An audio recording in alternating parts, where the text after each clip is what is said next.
Vainqueur. C'est la série une partie de ce mois de juillet, Vainqueur. Et on va parler d'étiquette ce matin, comme Jean-Luc a commencé à en parler. Bon, il a commencé à en parler un peu joyeusement, on va dire, avec une étiquette de vin.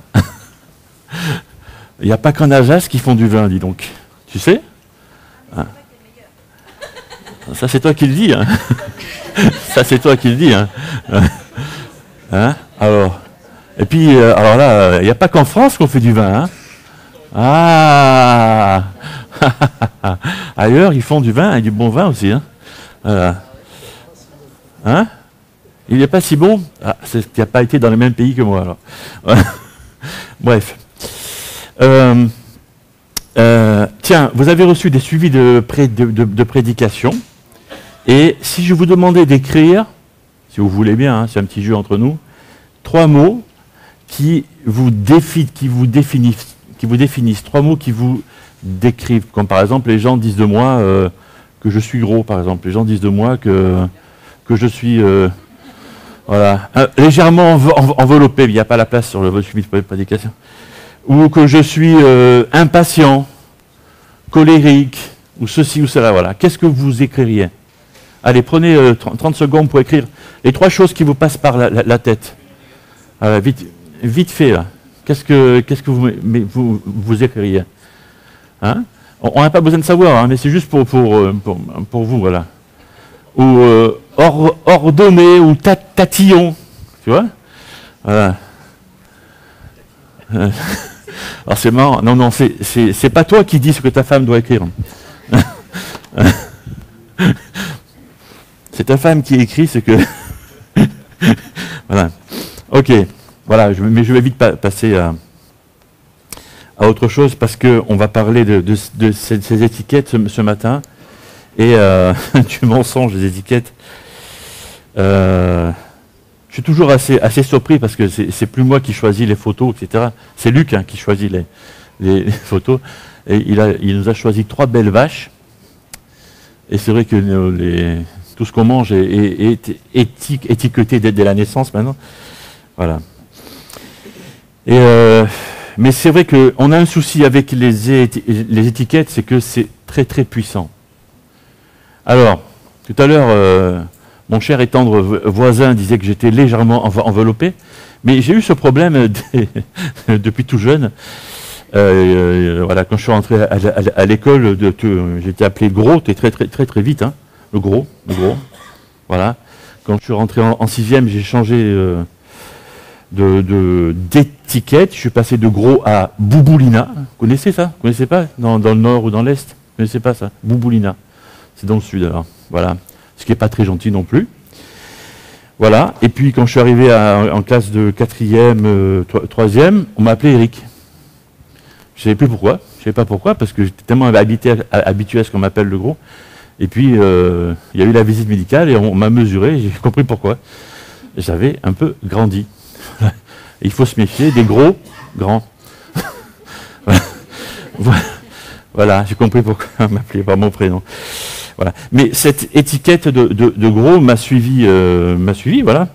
Et même le jour où j'ai beaucoup maigri, le jour où vous tombez sur ma photo de mariage, je suis plus gros en fait. Hein.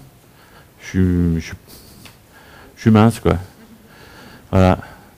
Et je me suis toujours considéré comme gros parce que c'est cette étiquette, je l'ai pour toujours en fait. Hein. Voilà. Qu'on le veuille ou non, on a tous au moins une étiquette qui nous colle à la peau. C'est ça le truc. Et alors si vous êtes assez chanceux pour porter une étiquette positive, c'est super quoi. Mais si vous avez une étiquette négative, eh ben, qu'est-ce que je vais dire? Pas de chance, c'est pas ça que je vais dire ce matin. Je veux dire autre chose. Parce que peut-être c'est une étiquette liée à un échec. Peut-être c'est une étiquette liée à une relation qui a mal tourné. Peut-être c'est une étiquette liée à quelque chose de physique, voilà.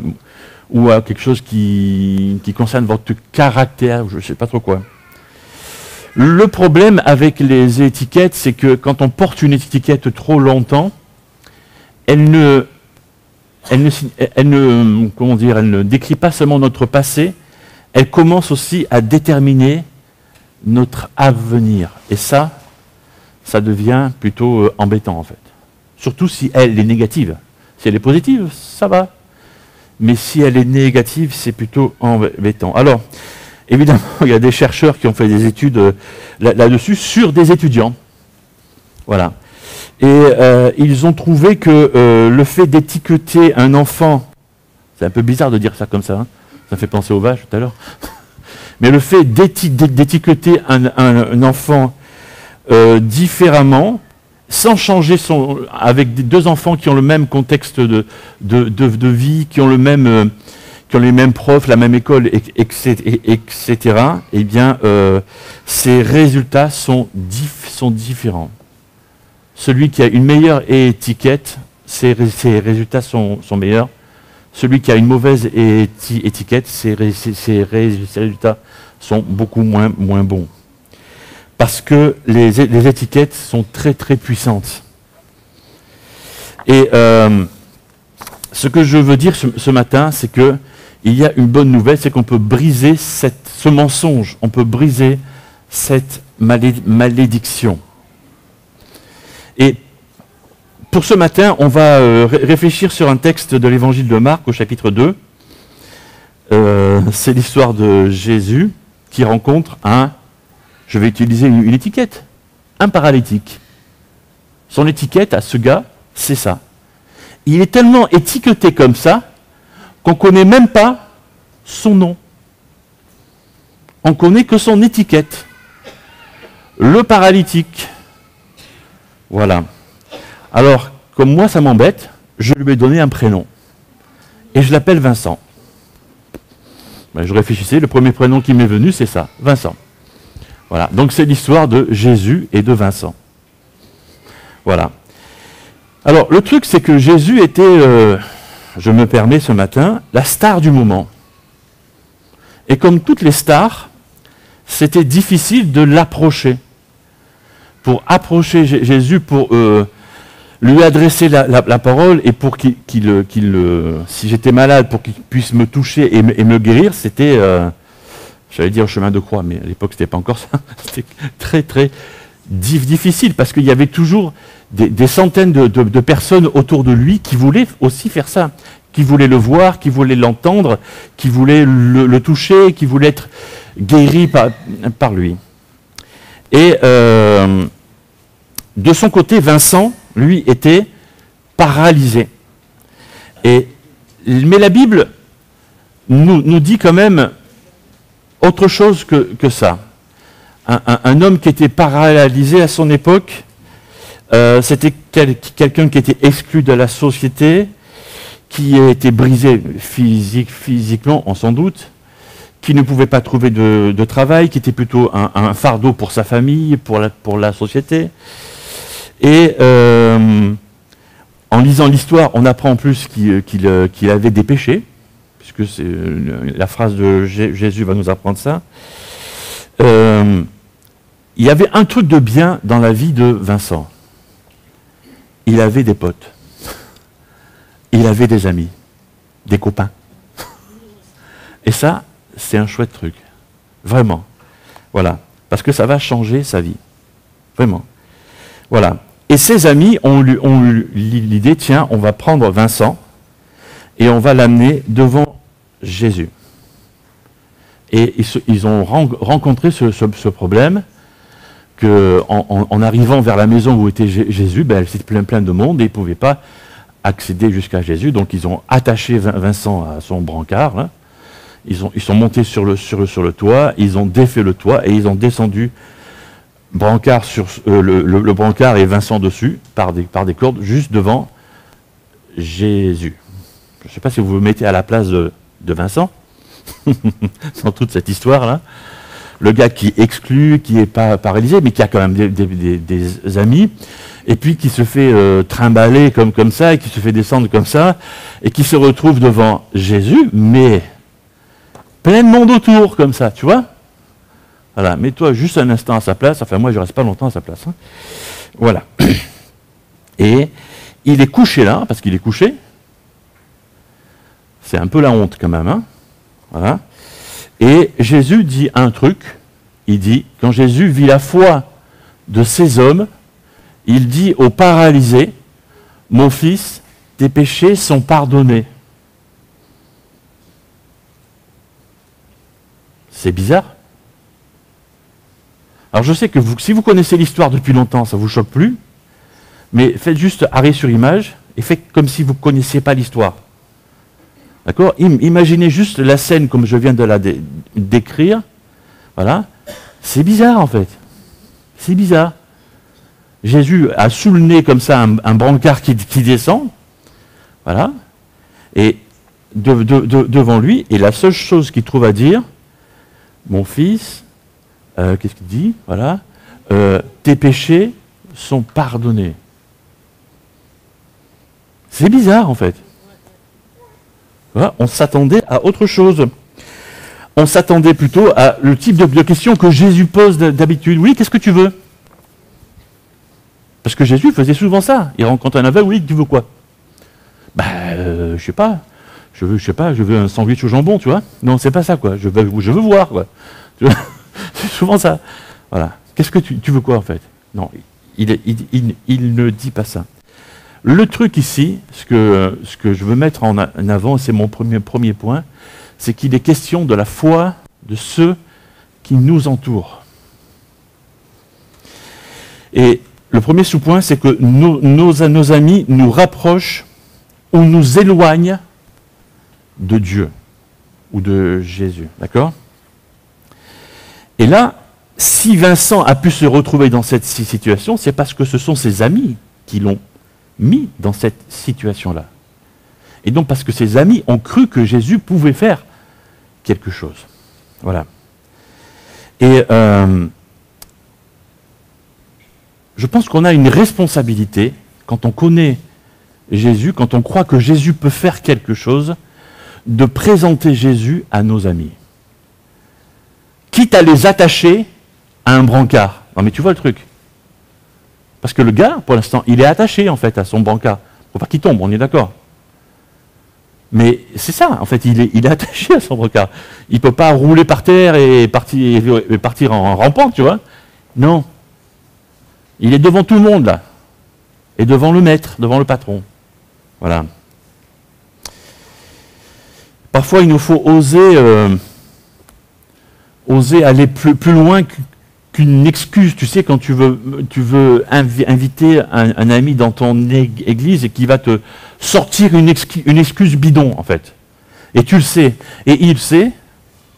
Et tu en restes là. Ça, c'est les liens, en fait. Justement, c'est comment tu présentes Jésus à ton ami. Est-ce que tu oses ou est-ce que tu n'oses pas ? L'inverse se produit aussi. Nos amis peuvent nous éloigner de Jésus.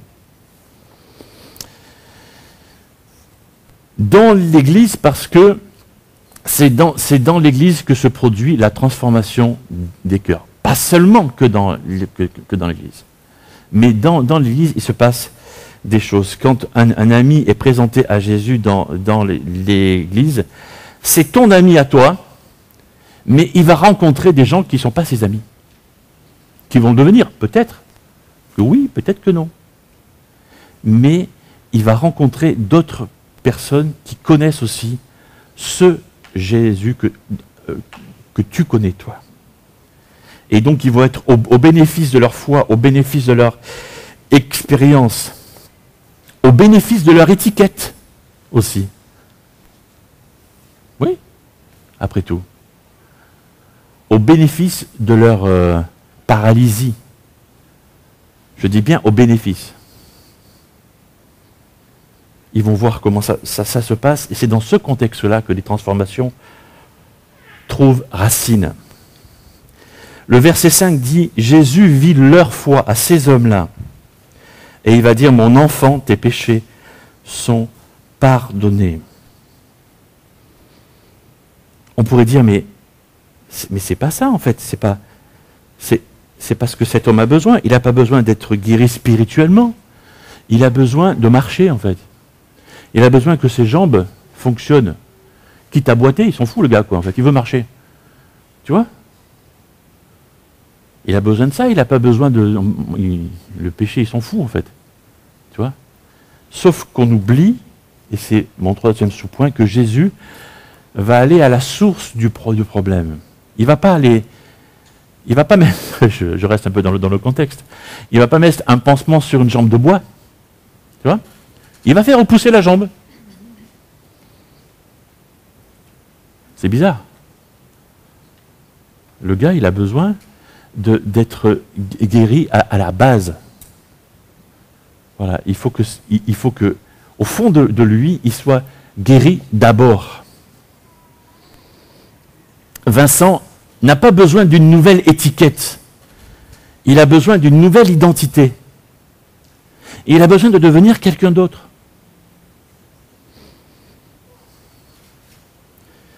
Il y a des gens dans les églises qui entrent comme ça, et ils sont étiquetés ceci, étiquetés cela. Et ils entrent, ils disent, tiens, ça serait bien que je puisse prendre une autre étiquette. Bon chrétien, bon chrétienne, c'est pas ça en fait. Jésus veut changer nos cœurs. On s'en fiche des étiquettes. On s'en fiche complètement. Jésus veut reconstruire ton identité. Il veut te refaire de l'intérieur. Mon enfant, tes péchés sont pardonnés. Ce que Jésus lui a offert, c'est une nouvelle identité. Mon deuxième grand point, c'est qu'une étiquette décrit ton passé et une identité en Christ définit ton avenir. Galates chapitre 3 dit « Il n'importe donc plus que l'on soit juif ou non juif, esclave ou libre, homme ou femme. En effet, vous êtes tous un dans la communion avec Jésus-Christ. » L'apôtre Paul parle des caractéristiques des gens de son temps, mais ce n'est pas ça qui va définir si tu es vraiment un enfant de Dieu, si tu es vraiment un disciple de Jésus-Christ. Ce qui te définit, ce n'est pas que tu sois français ou étranger, que tu sois cadre ou ouvrier, que tu sois blanc ou noir. Ce n'est pas ça le truc. Ce qui te définit, c'est que tu es un enfant de Dieu ou pas. Est-ce que tu es enfant de Dieu? Parce que c'est ça qui définit vraiment et qui va définir ton avenir. Et je reviens sur l'histoire de Vincent et de Jésus.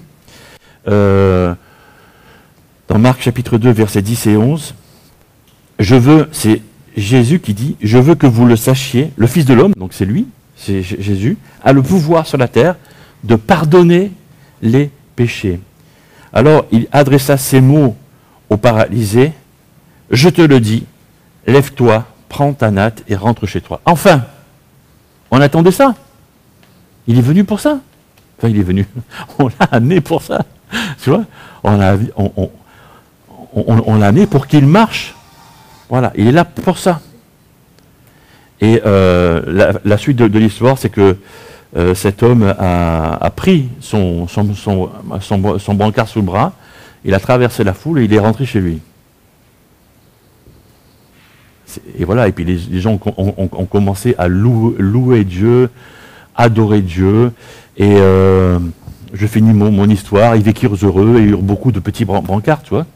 Non, c'est moi qui le rajoute. Voilà, puisqu'on est... Hein? Non, ça va pas du tout. Ça va pas.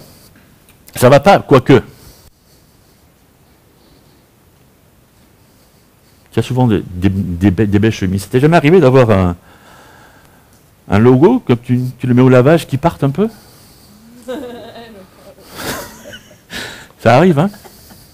Ça arrive les étiquettes qui partent sur les chemises, sur les t-shirts, etc. Tu vois? Ah ouais.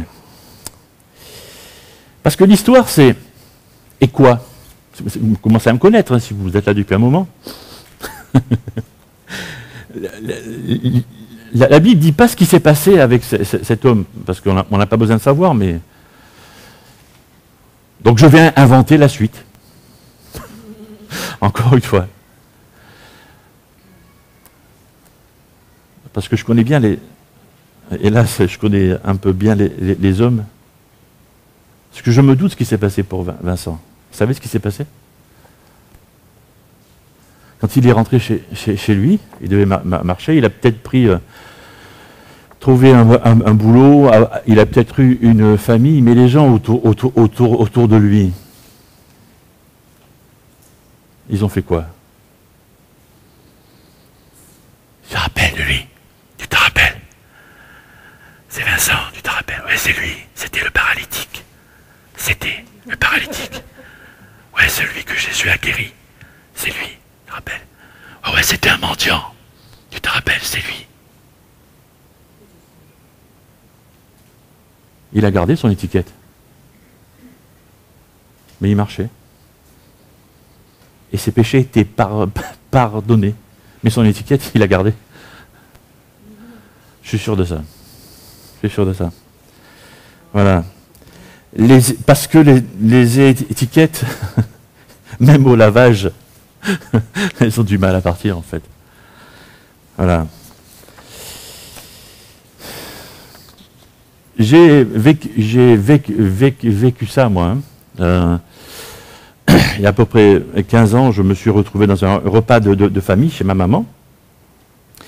Et puis il y avait ma sœur que je n'avais pas revue depuis très longtemps, qui était là. Et puis en plein milieu du repas, mais ça c'est l'habitude de ma sœur, qui écoute d'ailleurs peut-être cette prédication, parce qu'elle écoute parfois, elle me sort, « Ouais mais Eric, il est toujours en colère ».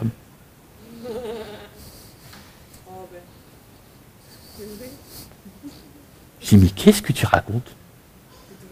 Qu'est-ce que tu racontes? C'est quoi ton problème en fait? C'est ça, tu veux me mettre en colère, c'est ça? C'est ça. C'est quoi le truc là? Bref, je suis passé à autre chose. Et puis après, une fois qu'on a quitté le repas de famille, j'ai discuté avec Sandrine, je dis, mais c'est quoi le truc là? C'est quand que j'étais tout le temps en colère? Ah oui!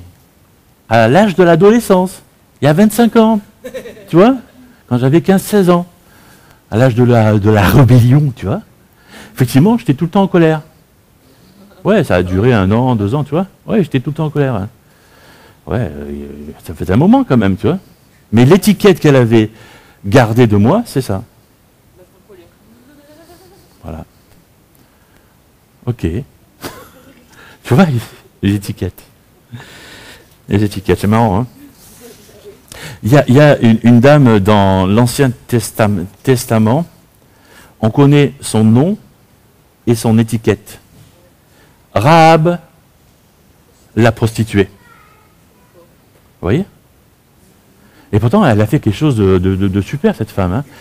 Elle habitait dans la ville de Jéricho au moment où le peuple d'Israël voulait entrer en possession de ce pays, et elle a abrité et permis à des espions du peuple d'Israël, voilà, elle les a cachés, elle leur a permis de fuir, et pour ça elle a eu la vie sauve. Elle est citée 6 ou 8 fois, je ne sais plus, dans la Bible, et pratiquement à chaque fois c'est Rahab, la prostituée. Elle est même dans la généalogie de Jésus, Rahab, la prostituée. Tu vois le truc? Ouais, c'est une étiquette, waouh! Tu vois un peu l'étiquette, quoi. C'est, on va dire que ça craint un peu quand même. Hein. Voilà. Le truc, c'est que Dieu veut utiliser ce qui t'a servi d'étiquette pour aider quelqu'un d'autre. Et c'est mon troisième et dernier point. Ce que le diable destine au mal, Dieu va l'utiliser pour le bien. Peut-être que quand tu es rentré dans l'église, tu pensais à ça, tu es tellement fatigué de lutter contre une mauvaise habitude, tu vois. Et voilà, et Dieu veut te libérer de ça. Mais Dieu veut que cette histoire-là dans ta vie devienne une force pour que tu aides d'autres personnes. Ou peut-être que quand tu es rentré dans l'église, tu et tu es rentré avec un poids concernant ta famille. J'en sais quelque chose en ce moment. C'est un poids qui est lourd sur les épaules, tu vois. Voilà. Et quoi? Et Dieu va te libérer de ça. Et puis quoi, c'est tout? Non. Dieu veut utiliser ce mal, parce que ça fait mal, qui arrive dans ta vie pour aider d'autres personnes dans un avenir proche ou lointain, je ne sais pas. Tu vois? Ou peut-être que tu es rentré dans cette église ce matin avec une addiction, quelle qu'elle soit. Et Dieu veut te libérer de ça. Mais il va utiliser ça pour le bien de quelqu'un d'autre. C'est ce que Dieu fait avec le mal qui nous arrive dans nos vies. Et c'est pour ça qu'il permet que du mal nous arrive. Parce qu'il l'utilise pour faire qu'on puisse faire du bien à d'autres.